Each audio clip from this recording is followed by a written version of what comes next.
autodidacte,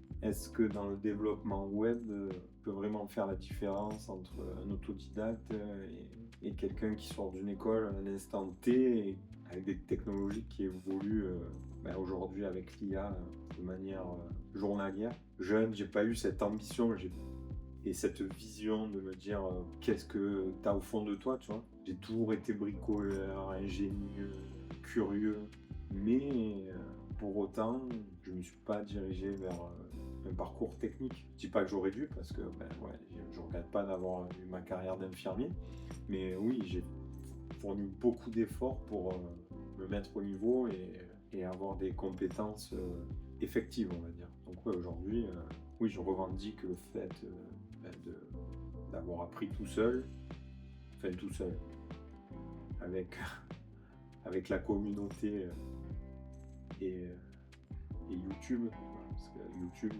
aujourd'hui c'est fantastique. S'il devait rester qu'une chose sur Internet, c'est YouTube.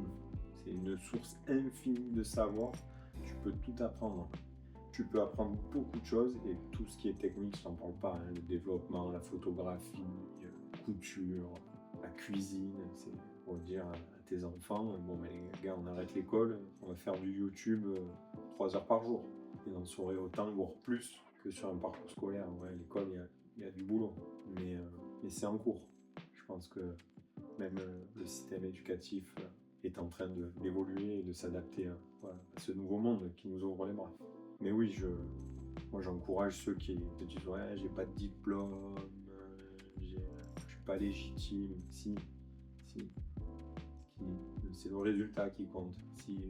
Si tu es productif, si tu es efficace, ben, si tu délivres, on va pas te demander si tu as fait une école ou pas.